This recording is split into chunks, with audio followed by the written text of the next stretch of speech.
खास मेहमान हमारे साथ इस डिबेट में ज्वाइन करेंगे। आपको बता दें कि हमारे साथ सज्जाद करगिली साहब रहेंगे। लद्दाख के एक माना जाना चेहरा है, सोशो पॉलिटिकल एक्टिविस्ट है, केडीए के मेंबर भी है।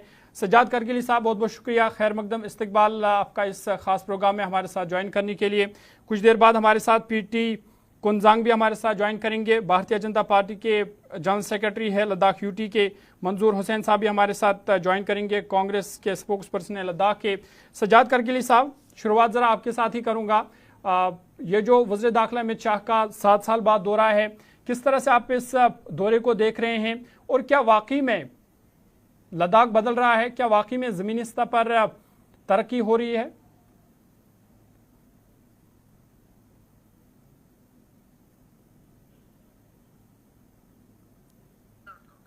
सज्जाद साहब, आप अनम्यूट कीजिए, आप म्यूट पे रहें। जी बहुत बहुत शुक्रिया। सबसे पहले तो मैं हमारे जितने भी लद्दाख वासी हैं और पूरे देश के लोग हैं, उन सभी को बुद्धा पूर्णिमा के मौके पर मुबारकबाद पेश करना चाहूँगा। आपको मालूम है कि आज हमारे यूनियन होम मिनिस्टर साहब 7 साल बाद जो है वो लद्दाख के दौरे पर आए हैं और बहुत सारी एक्सपेक्टेशंस थी कि वो यहाँ आए बुद्धा पूर्णिमा के मौके पर, जो होली रिलीक्स है जिसका लद्दाख की पूरी जनता ने जो है तमाम लोगों ने स्वागत किया। उस मौके पर वो कम से कम बुद्धा पूर्णिमा के इस प्रोग्राम के बाद कम से कम हाई पावर्ड कमेटी की एक मीटिंग से को चेयर करते। वो लद्दाख के हालात जिस तरीके से पूरा एक 24 सितंबर 2025 के बाद जो हालात बने, उसके बाद लोगों के अंदर एक सेंस ऑफ रेजिगमेंट है, तो उसको एड्रेस करते पे बात होती, कम से कम वो सुनते। मुझे लगता है ये काफी हमारे लिए एक बहुत अच्छा एक पैगाम जाता, लेकिन जो नहीं हुआ, जिसकी थोड़ी मायूसी भी है। लेकिन हम उम्मीद ये करेंगे कि जो 22 मई को जो सब कमेटी की मीटिंग होगी, उसके फौरन बाद हम ये उम्मीद करेंगे कि हाई पावर्ड कमेटी की भी मीटिंग हो और कम से कम कोई पॉजिटिव नोट पे ये बातचीत जो है वो निकल के आए। सज्जाद करगिली साहब, आपके साथ जानना चाहूंगा, क्योंकि आज वज़ीर दाखिले का दौरे का दूसरा दिन है। कल जब वो वहां पहुंचे तो शाम देर गए, मुख्तलिफ स्टेक होल्डर से उन्होंने मीटिंग भी की। क्या केडीए या एपेक्स बॉडी के नुमाइंदे भी उस मीटिंग में शरीक हुए, और अगर हुए तो किन मामलों पर उस मीटिंग में बातचीत हुई? केडीए की तरफ से जो हमारे को चेयरमैन है, हम में से किसी को दावत नहीं दी गई। वो जो हमारे ऑनरेबल सीईसी साहब और एमपी साहब थे, तो वो सीईसी होने की कैपेसिटी पर और एमपी होने की कैपेसिटी पर उस इंटरेक्शन था एक, वो कोई फॉर्मल मीटिंग नहीं थी। तो उसमें वो बुलाए गए, वो गए और बातचीत हुई। लेकिन वहाँ पे भी हमारे जो ले एपेक्स बॉडी के चेयरमैन जनाब सेरिंग दोरजे लगरुक साहब ने अमित शाह साहब से यही रिक्वेस्ट की थी कि वो हाई पावर्ड कमेटी की मीटिंग बुलाएं, जो उन्होंने कहा कि इस मौके पर मुमकिन नहीं है। 22 मई के बाद उन्होंने वो मीटिंग करने का फैसला किया है। हालांकि एपेक्स बॉडी ने कहा कि जो मीटिंग है वो सेटिस्फैक्टरी मीटिंग नहीं रही। तो सज्जाद करगिली साहब, जो लगातार 4 पॉइंट्स की आप बात करते हैं, स्टेटहुड या 6th शेड्यूल, क्या आपको लग रहा है कि जो आने वाली मीटिंग है और वज़ीर दाखिला की इस दौरे के बाद उसमें कोई अहम पेशरफ्त हो सकती है? किसी एक डिमांड को वज़ारत दाखिला मानने के लिए तैयार होगा? देखिए, दोनों डिमांड्स जो है वो लाजिम और मलजूम एक दूसरे से जुड़ी हुई हैं, दो अलग अलग सेपरेट डिमांड्स नहीं है। स्टेटहुड बगैर कॉन्स्टिट्यूशनल गारंटीज के 6th शेड्यूल के नामुकम्मल है, और 6th शेड्यूल जो है बगैर स्टेटहुड के नामुकम्मल है। तो ये लाजिम और मलजूम दोनों डिमांड्स हैं, इन दोनों को एक साथ एड्रेस होना बहुत ज़रूरी है। और लद्दाख पिछले 6 साल से हम मुसलसल देख रहे हैं कि लोगों के अंदर जो है एक काफ़ी एक मायूसी है, बिकॉज जो लद्दाख की बात कर रहे हैं, और आपने देखा भी होगा कि लोग ये बता रहे हैं कि लोगों को वॉइसलेस बना दिया गया, यहाँ कोई आवाज़ नहीं है, लोगों के अंदर सेंस ऑफ बिट्रेयल है कि हमारे साथ धोखा हुआ है। ठीक है, तो वो चीज़ें एड्रेस करने की ज़रूरत है। 6 साल में जो भी पॉलिसीज़ यहाँ पे इंट्रोड्यूस हो रही हैं, उसमें लद्दाख के हिल काउंसिल्स का कोई स्टेक नहीं है, यहाँ पे जो लोकल रिप्रेजेंटेटिव्स हैं उनका कोई स्टेक नहीं है, उनको ऑन बोर्ड लिया नहीं जाता है। तो ये बहुत ज़रूरी है कि जब कोई पॉलिसी को इंट्रोड्यूस किया जाए तो उस वक्त लद्दाख के लोगों की आवाज़ का एहतराम किया जाए, उनके सेंटिमेंट्स का, उनके एस्पिरेशंस का एहतराम किया जाए। सज्जाद करगिली साहब, चूँकि आप केडीए की मेंबर भी है, तो इस वक्त की जो सूरत हाल है, जिस तरीके से मरकज़ी सरकार या भारतीय जनता पार्टी ये दावा कर रही है कि खासकर लद्दाख में तरक्की के नए दौर का आगाज़ हुआ है, तो आपकी नज़र में इस वक्त जो लोगों के अहम खदशात क्या है? क्या ये जो 4 पॉइंट्स है क्या यही है, या मज़ीद खदशात जो है इस वक्त लोगों में हैं जिनको हल करने की फौरी ज़रूरत है? देखिए, लद्दाख का मसला डेवलपमेंट है, लेकिन डेवलपमेंट ही नहीं है। डेवलपमेंट के साथ साथ डेमोक्रेसी का ना होना भी एक बहुत बड़ा चैलेंजिंग इशू है। इस वक्त जो ब्यूरोक्रेटिक कंट्रोल पूरी तरीके से हम देख रहे हैं हर जगह, ब्यूरोक्रेटिक कंट्रोल को संगठन किया जा रहा है और डेमोक्रेसी को वीकेंड किया जा रहा है। हमारे जो गवर्नमेंट डिपार्टमेंट्स है उसको सेंट्रलाइज किया जा रहा है और ज्वाइंट वेंचर बनाया जा रहा है। जैसे मैं एलपीडीडी की बात करूं तो ये सारी चीजें हमारे फेडरल स्ट्रक्चर पे हमला है एक किस्म का। फेडरल स्ट्रक्चर को कमजोर किया जाना है, जो कतई तौर पर लद्दाख के लोग पसंद नहीं करेंगे। हम तो सेफगार्ड की बात कर रहे हैं, हम अपने इंस्टीट्यूशन की मजबूती की बात कर रहे हैं, हम डेमोक्रेसी को स्ट्रेंथन करने की बात कर रहे हैं। यहाँ से ज्वाइंट वेंचर ला करके जो रहे सहे बच्चे कुचे इंस्टीट्यूशन से उनको जो है वो एक तरह से कमजोर करने की कोशिश हो रही है। फिर यही चीजें आगे जाकर के जॉब पे हमला, कॉन्ट्रैक्टर्स के रोजगार के ऊपर हमला, तो जो होटलियर्स है उनके ऊपर, तो ये एक सिलसिला बढ़ता चला जाएगा। इसलिए जरूरी इस बात की है कि लद्दाख में जो भी पॉलिसीज इंट्रोड्यूस हो रही हैं उसमें लद्दाखियों का हस्तक्षेप होना जरूरी है। लद्दाखियों की आवाज को मजबूत बनाया जाना जरूरी है। वो तभी मुमकिन हो सकता है जब लद्दाख के अंदर डेमोक्रेसी को रिस्टोर किया जाएगा, लद्दाख के लोगों को आवाज मिलेगी, उनको अपना प्रतिनिधि चुनने का मौका मिलेगा, एमएलएस होंगे, उनकी अपनी असेंबली होगी, तब जाकर के हम समझेंगे कि लद्दाख बदल गया है और नया लद्दाख जो है जिसकी अपेक्षा जो है जिसका ख्वाब हमें दिखाया गया था वो नया लद्दाख हमें मिला है। इस तरह जो है बगैर गाड़ी के इंजन जो जिस तरीके का इस वक्त यूटी है, इसमें तो कहीं भी लद्दाखियों की कोई आवाज नहीं है। यहाँ तो लद्दाख को साइड लाइन करके जो है सारे फैसले लिए जा रहे हैं। तो आप मुझे बताइए किस तरह लद्दाख बदलता हुआ लद्दाख है और किस तरह का नया लद्दाख है। तो जिस तरीके से आज वज़ीर दाखिला अमित शाह ने भी कहा कि मरकजी सरकार की ये तरजीह है कि खुद कफील लद्दाख बने, विकसित लद्दाख बने, और इसके लिए वो जो मरहलावार तरीके से जो तरक्की के इकदाम है वो उठाए जाएंगे। जिस तरीके से हमने देखा कि कुछ दिन पहले जो 5 अजला का क़याम भी हुआ, उस डेवलपमेंट को आप किस तरह से देखते हैं? क्या आपको नहीं लग रहा कि मरहलावार तरीके से जो दीगर मुतालबात या दीगर खदशात है उसको भी एक एक करके हल किया जाएगा? देखिए, जब डेमोक्रेसी होगी, जब हमारे पास अपना स्टेटहुड होगा, जब हम अपने कॉन्स्टिट्यूशनल गारंटीज होंगी, 6 शेड्यूल होगा, तो ये इजले बनाना, ये ब्लॉक्स बनाना, ये सब डिविजन्स बनाना, ये लद्दाखी खुद अपने इख्तियार से कर सकते हैं। ये कोई बड़ी चीज नहीं है। बगैर स्टेटहुड के, बगैर डेमोक्रेसी के इस तरह के एडमिनिस्ट्रेटिव सेटअप्स को बनाना, ये डायरेक्ट ब्यूरोक्रेटिक कंट्रोल को मजबूत करना है, इसके अलावा कुछ नहीं है। देखिए, लद्दाख का मैं जैसे बता रहा हूं कि डेवलपमेंट हमारे लिए एक इशू है, लेकिन डेवलपमेंट से बड़ा इशू डेमोक्रेसी का ना होना है। वो इशू एड्रेस होना जरूरी है। यहां आप लद्दाख की बात कर रहे हैं जहां आवाम को वॉइसलेस बनाया गया है, आवाम को वॉइस देने की बात नहीं की जा रही है। लेह में तो कौंसल भी नहीं है, एक बचा कुचा एक इंस्टीट्यूशन था कौंसल, जो पिछले तकरीबन 1 साल से जो है वो डिसॉल्व हो चुका है। उसके बाद से तो वहां कोई वो सेटअप भी नहीं है, पंचायती इलेक्शंस यहाँ नहीं हो पा रहे हैं। तो आप अंदाजा कीजिए कि जहां लद्दाख की अपनी कोई आवाज नहीं है, वहां आप नए यूनिट्स बनाकर डेमोक्रेसी का ख्वाब बेच के कैसे आप लद्दाखियों को मूर्ख नहीं बना सकते। और दूसरी बात, जिस तरीके से लद्दाख को डिवाइड करने की कोशिश की गई रीजनल और रिलीजियस आधार पे, तो ये बड़ा अनफॉर्चुनेट है। हमारी एक बहुत बड़ी सिविलाइजेशन रही है, सदियों साल से हम एक साथ जुड़े रहे हैं। आज जो है वो बहुत मुस्लिम को 2 अलग अलग धारों में बांटने की कोशिश की जा रही है डिस्ट्रिक्ट्स के नाम पे, तो ये बड़ा अनफॉर्चुनेट है ना। ये आप देखें, एक तरफ पूरे कारगिल डिस्ट्रिक्ट में 80 विलेजेस को रख करके गेटवाइज करने की कोशिश की गई है। हालांकि सांकू सुरू सब डिवीजन और फिर शकर चिक्तन सब डिवीजन के अंदर भी डिमांड्स थी, उन डिमांड्स को यकसर तौर पर नजरअंदाज किया। ये अच्छी बात है, हम एक्नॉलेज करते हैं, बहुत सारे हमारे डिस्ट्रिक्ट्स बने हैं। हम खासकर द्रास के अवाम काफी लंबे समय से स्ट्रगल कर रहे थे, हमारे ज़ांस्कार के लोग स्ट्रगल कर रहे थे, नुब्रा के लोग स्ट्रगल कर रहे थे। हम उन डिस्ट्रिक्ट्स के मुखालिफ नहीं है, लेकिन जो सिस्टमेटिक एक ऑपरेशन और मार्जिनलाइजेशन का सिलसिला शुरू किया है उसको हम सख्ती से नकारते हैं, उसको हम सख्ती से उसको कंडेम भी करते हैं। ठीक है, मैं आऊँगा दोबारा आपके पास, लेकिन मंजूर हुसैन जी हमारे साथ है।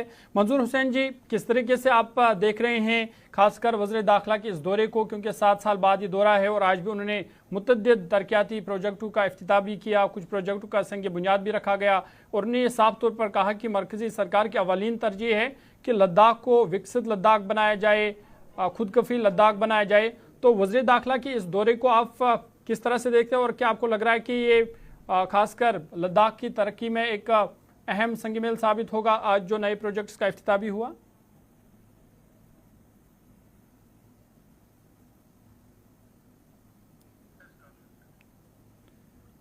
मंजूर जी, आपकी आवाज नहीं आ रही है, आप अनम्यूट कीजिए।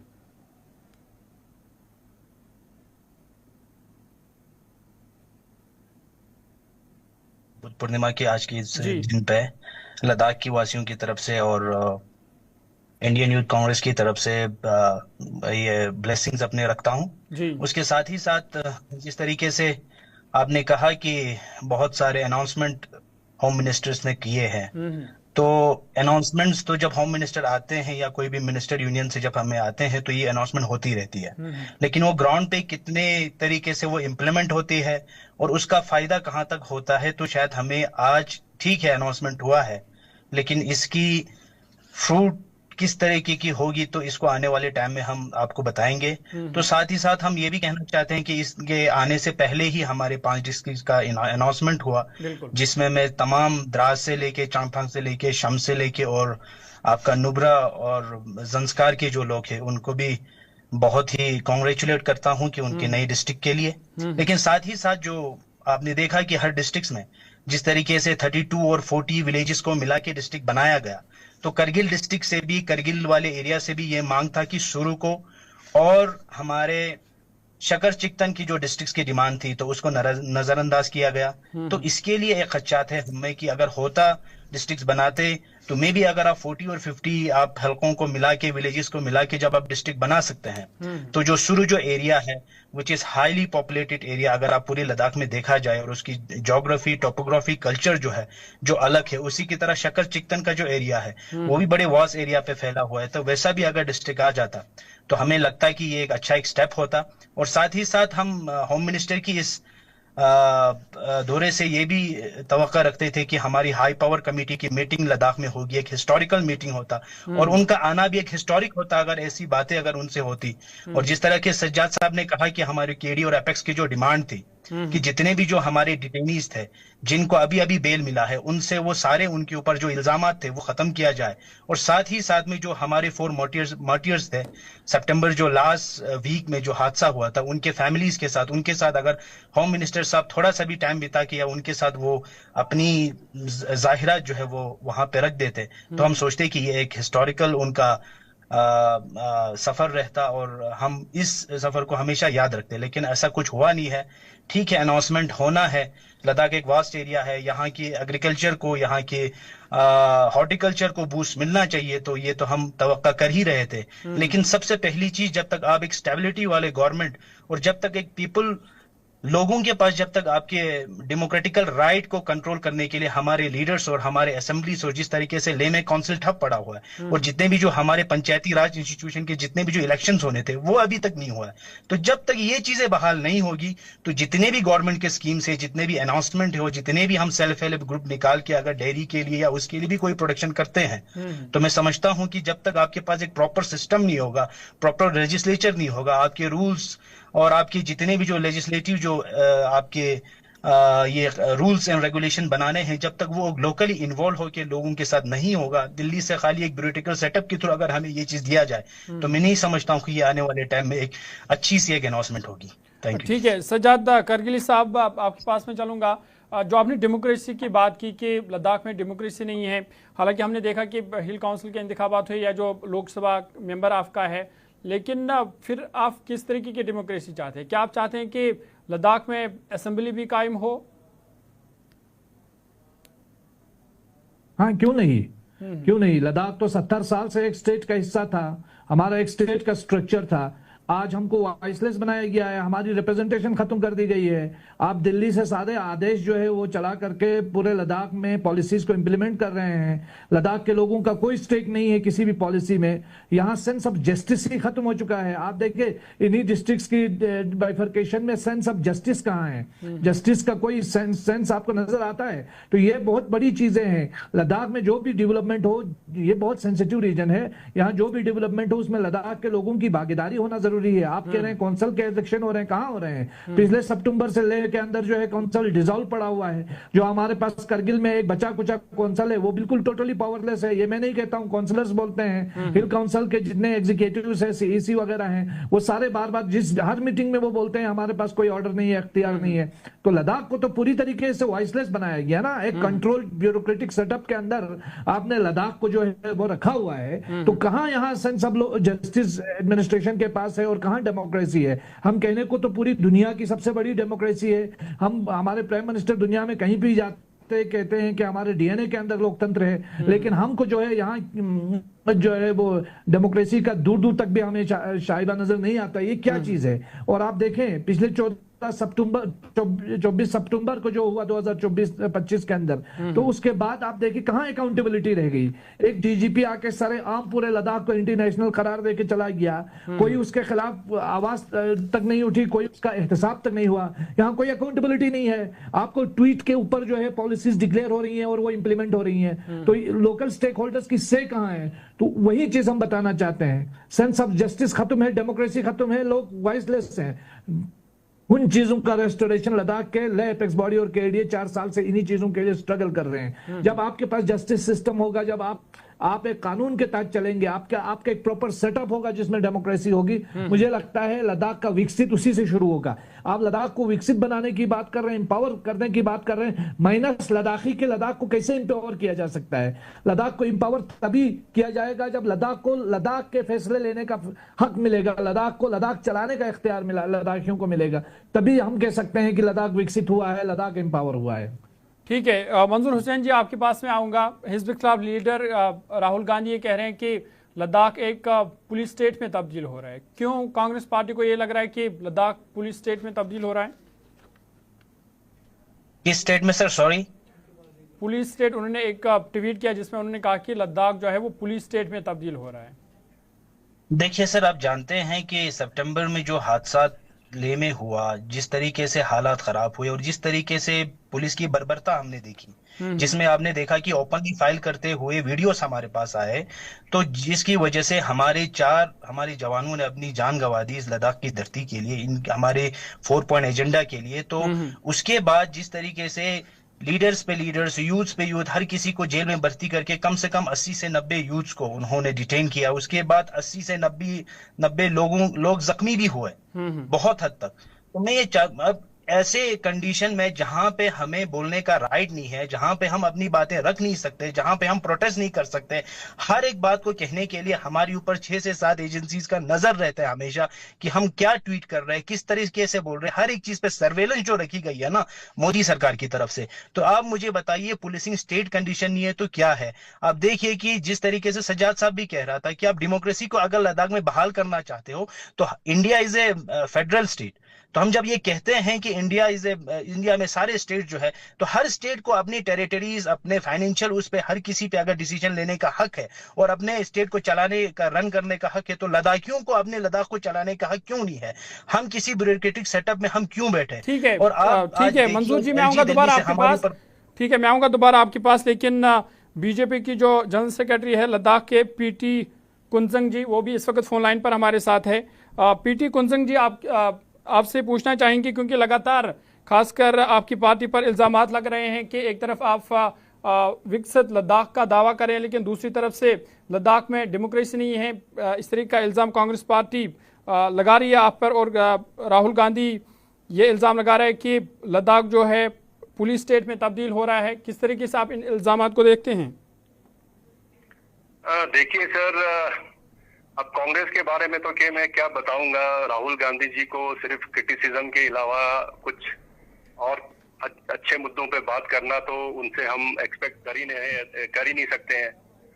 जब कांग्रेस ने 64 इयर्स हिंदुस्तान पे, भारत पे राज किया, तो उन्होंने लद्दाख के लिए क्या किया? जी, मेरा पहला क्वेश्चन यही है। लद्दाख के लिए उन्होंने 64 साल वो लोग सेंटर में पावर में रहे, क्या किया लद्दाखियों के लिए?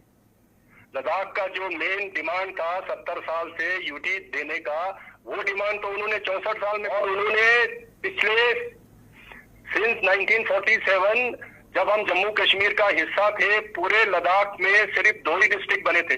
जी। पहले तो एक ही डिस्ट्रिक्ट होता था और 1979 में शेख अब्दुल्ला साहब ने कम्युनल बेस पे, बुद्धिस्ट मुस्लिम के बेस पे लद्दाख और करगिल को लेह और करगिल को अलग किया और इस 70 साल में उन्होंने 2 ही डिस्ट्रिक्ट क्रिएट किया। और आप देखिए भारतीय जनता पार्टी ने पिछले 10-11 साल के अंदर 5 डिस्ट्रिक्ट हमें और दिए, 7 डिस्ट्रिक्ट का क्रिएशन किया, लद्दाख को यूटी बनाया, लद्दाख को कश्मीरियों से आजादी दिलाई। नहीं तो हमारे साथ कितना डिस्क्रिमिनेशन होता था कश्मीर के अंदर, ये तो आप जानते हैं। उसमें कांग्रेस का भी बहुत बड़ा हाथ है। कांग्रेस ने भी नेशनल कॉन्फ्रेंस के साथ सरकारें बहुत बार बनाई जम्मू कश्मीर में, मगर लद्दाखियों के लिए, लद्दाख के लिए उन्होंने कुछ नहीं किया जी। अभी आप वो बात करते हैं कि लद्दाख में ये है, लद्दाख में वो है, ये सब बातें बोलने की है सर, जब करने पे आए तो उन्होंने कुछ नहीं किया। और बाकी जो इल्जामात बोल रहे हैं कि लद्दाख में तरक्की नहीं हो रहा है, लद्दाख में डेमोक्रेसी नहीं है, लद्दाख में ये नहीं है, लद्दाख में वो नहीं है। अरे साहब, मैं बोल रहा हूँ कि लद्दाख में डेमोक्रेसी तब नहीं था जब हम जम्मू कश्मीर का हिस्सा थे जी। तब हमारे साथ जुल्म होता था, हमारे साथ डिस्क्रिमिनेशन होता था, डेवलपमेंट के हिसाब से, जॉब के हिसाब से, सब कुछ हिसाब से हमारे साथ डेवलपमेंट, हमारे साथ नाइंसाफी होती थी। और जब से लद्दाख यूटी बना है 5 अगस्त 2019 के बाद जो है लद्दाखियों को अपना हक मिलना शुरू हुआ है। जब से यूटी बना है तब से लद्दाखियों को अपना हक मिलना शुरू हो गया है। लद्दाख में तरक्की हो रही है, लद्दाख में जॉब अपॉर्चुनिटीज बढ़ रहे हैं, लद्दाख में हमें पूरा डेमोक्रेसी है, अपना हक मांगने का। हक तो हमें तब नहीं था जब हम जम्मू कश्मीर का हिस्सा थे, हक तो हमें तब नहीं था जब भारत पे, हिंदुस्तान पे कांग्रेस ने 64 साल राज किया और कुछ नहीं दिया। अब वो बात करते हैं डेमोक्रेसी और हक की, ये मैं उनसे पूछना चाहता हूँ। लेकिन पीटी कुंजंग जी, आपसे ये भी पूछना चाहेंगे, चूंकि वज़ीर दाखिला लद्दाख दौरे पर है, तो इस दौरे को आप किस तरह से देखते हैं? और जो खासकर केडीए या एपेक्स बॉडी के मुतालबात है, क्या आपको लग रहा है कि इस दौरे के बाद उन मुतालबात पर भी कोई पेशरफ्त हो सकती है? जी जी, श्री अमित शाह जी का, honourable home minister government of India का जो ये विजिट आज रहा है, ये एक ऐतिहासिक विजिट है सर, ऐतिहासिक विजिट है। और होम मिनिस्टर जो है अमित शाह जी है, लद्दाख में इनका ये पहला दौरा है और उन्होंने समय निकाल के आज जो हमारा बुद्ध पूर्णिमा है, पूरे विश्व में इसको मनाया जा रहा है। और दूसरा जो हमारा है बुद्धा का रेलिक्स जो 29 को लेह पहुंचा था, आज बुद्ध पूर्णिमा के दिन रेलिक्स को एक्सपोजिशन के लिए, इनॉग्रेशन के लिए आज खुद हमारे गृह मंत्री ने उनका इनॉग्रेशन किया। ये हमारे लिए एक बहुत ही ऐतिहासिक और एक हिस्टोरिक दिन है।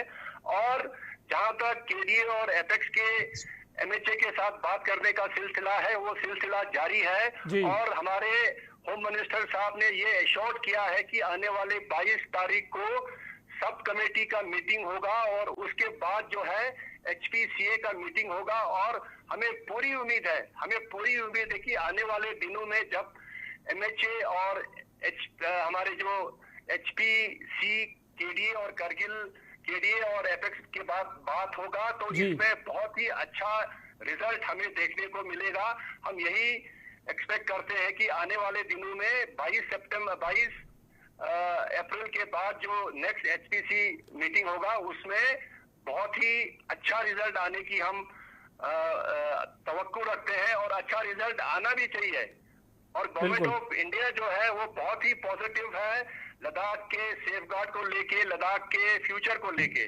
और हमें पूरी उम्मीद है कि आने वाला जो टॉक्स 22 अप्रैल को होगा या उसके बाद जो होगा उसमें केडीए, एपेक्स बॉडी और एमएचए के बीच में बहुत अच्छा एक डिसीजन जो है वो आएगा, इसकी हमें पूरी उम्मीद है। ठीक है मंजूर हुसैन जी, आपने ये बात सुनी तो ये लगा, जो आप इन पर इल्ज़ाम लगा रहे थे भारतीय जनता पार्टी पर, वो कह रहे हैं कि जब कांग्रेस पार्टी की सरकार थी तो उन्होंने क्या किया, उन्होंने लद्दाख के लोगों के लिए क्या किया? तब तो लद्दाख के लोग ज़्यादा मुश्किलात में थे, लेकिन राहत भारतीय जनता पार्टी देखिए सर, देखिए सर, जितना काम हुआ है वो बीजेपी आने के बाद ही हुआ है। 70 साल में तो कुछ हुआ ही नहीं। ना लेह में एयरपोर्ट बना है, ना ही लेह में कोई भी स्कूल या कॉलेज या फिर यूनिवर्सिटी का कोई भी वहाँ जो इंफ्रास्ट्रक्चर है वो अभी 10 साल में ही बीजेपी के आने के बाद ही हुआ है, जिस तरह से पीटी कुंजंग साहब कह रहे हैं। और कांग्रेस वाले कभी भी ऐसा यूटी नहीं चाहते थे जिसमें करगिल और लेह की आवाम की कोई नुमाइंदगी नहीं हो, जिसमें टोटल आपके बजट के 10% पे ही आपके दोनों काउंसिल्स मिलके उसके ऊपर डिसीजन ले पाए। अगर ऐसी यूटी अगर हमें चाहिए होता, मंजूर हुसैन जी, जो लद्दाख को जम्मू कश्मीर से अलग किया गया, अलग यूटी बनाया गया, क्या कांग्रेस उस फैसले के खिलाफ है? नहीं है, हम कांग्रेस वाले उस फैसले के खिलाफ बिल्कुल ही नहीं है। इसीलिए तो आज हमारा केडी और एपेक्स बन के इसी यूटी को मजबूत कराने में 4 पॉइंट्स एजेंडा को लेके 5-6 साल से 2019 के बाद जब से ये चीजें हुई उसके बाद से ये संघर्ष कर रहा है। तो मैं तो ये चाहता हूं कि इतनी बड़ी बहुमत की सरकार जो हर एक ट्वीट पे फैसला बदल देते और अपने ये कोई भी जो डिमांड या वो है वो कर लेते हैं, तो आज बीजेपी को 4 पॉइंट एजेंडा को कबूल करने में इतनी मीटिंग्स करनी क्यों पड़ रही है? उसमें भी वो कॉन्स्टिट्यूशन के अंदर ही हम वो चीजें मांग रही है, लैंड का प्रोटेक्शन मांगना, जॉब का प्रोटेक्शन मांगना, और इधर यूपीएससी के क्रिएशंस के जॉब्स का मानना, और जितना हो सके अनएम्प्लॉयमेंट यूथ को रोजगार देना, जितना हो सके बाहर के जितने भी जो बड़े बड़े जो इनके उद्योगपति है उनको हमारे रिसोर्सेज को एक्सप्लॉइट नहीं करने देगा। इन सब के लिए जब ये संघर्ष शुरू होती है तो तभी इनकी गोलियां चलती है, तभी 24 सितंबर जैसे हादसे होते हैं। आज तो मैं हैरान हूं, परेशान हूं और अपने लद्दाखियों पे फख्र करता हूं कि जिस तरह अमित शाह विजिट किए तो आपने देखा होगा उनकी रैली में कितने लोग थे, उनके स्वागत में कितने लोग थे। हाँ, जो डिस्ट्रिक्ट मिले हैं, द्रास से लोगों का आना जायज था, जांस्कर से लोगों का आना जायज था, लेकिन आपने देखा पूरा लेह खाली था। और ये उनके माथे पे ये तमाचा है कि लद्दाखी लोग कितने उनसे खफा है। और अगर हमारी डिमांड को 4 पॉइंट एजेंडा को नहीं मानते, ठीक है मंजूर हुसैन जी, आपकी बात होगी। ठीक है, ठीक है सज्जाद करगिली साहब, आपके पास में आऊंगा। एक आखिरी सवाल मेरा यही रहेगा, क्योंकि अब सबकी नजरें जो है वो 22 मई के इजलास पर है, मीटिंग पर है, तो क्या तवक्का या क्या उम्मीद रखते हैं आप, जो 22 मई को मीटिंग होनी है, क्या तवक्का और उम्मीद आप इस मीटिंग से रखते हैं? क्या आपको लगता है कि जो आपके खदशात हैं या जो आपके मुतालबात हैं उन पर कोई मस्बत पेशरफ्त तो हो सकती है? होना चाहिए, क्योंकि पिछले 4 साल से तो सरकार ने जो है बहुत सारे मामलात में टरखाते हुए इनकंक्लूसिव डायलॉग किया है। अब ये डायलॉग मजीद इनकंक्लूसिव नहीं होना चाहिए, फ्रूटफुल और मीनिंगफुल डायलॉग होना चाहिए। हम यही उम्मीद करते हैं। लद्दाख के लोगों ने काफ़ी कुर्बानियाँ दी हैं इन 4 सालों में। हमारे जवानों को सरेआम गोलियां मार दी गई, हमारे लोगों को डिटेन किया गया, हमारे लोगों को जख्मी किया गया, और उसके बाद देशद्रोही बता करके हमारे लोगों के खिलाफ तरह तरह के इल्जामात लगाए गए। अनफॉर्चुनेटली सरकार की तरफ से कोई ऑफिशियल स्टेटमेंट नहीं आया कि जिसमें इन तमाम चीज़ों का कोई एहतसाब हो या कोई अकाउंटेबिलिटी हो। आप देखें, आज यूनियन होम मिनिस्टर साहब ने एक अच्छी बात कही, हमें उससे थोड़ा होप मिला। हम भी चाहते हैं कि इस तरह की बातें हो कि जिसमें उन्होंने कहा कि लेह और कारगिल के लोग जो है, जब भी देश पे आफत आती है तो सेना बाद में पहुंचती है, यहाँ के लोग पहले पहुंचते हैं, और ये सच्चाई है। लेकिन 24 सितंबर के बाद जिस तरीके से लद्दाख के लोगों के देशभक्ति का इम्तिहान हुआ और जिस तरह हमारी तौहीन हुई, वो जख्म हम कभी नहीं भूल सकते हैं। और इसके लिए कभी हम उन तमाम मीडिया हाउसेस को, उन तमाम पॉलिटिकल लोगों को, उन तमाम जो है हमारे यूटी के अधिकारियों को भी नहीं भूल सकते हैं जिन्होंने लद्दाखियों के ऊपर ये लांछन लगाया है। और दूसरी बात मैं बताऊं, डेमोक्रेसी हमारा हक है, हम क्यों नहीं मांगे डेमोक्रेसी? और आप ये अगर कोई ये कहता है कि लद्दाख के लोगों को डेमोक्रेसी नहीं मिलनी चाहिए, तो वो लद्दाख के लोगों का दोस्त और मोहसिन नहीं हो सकता है।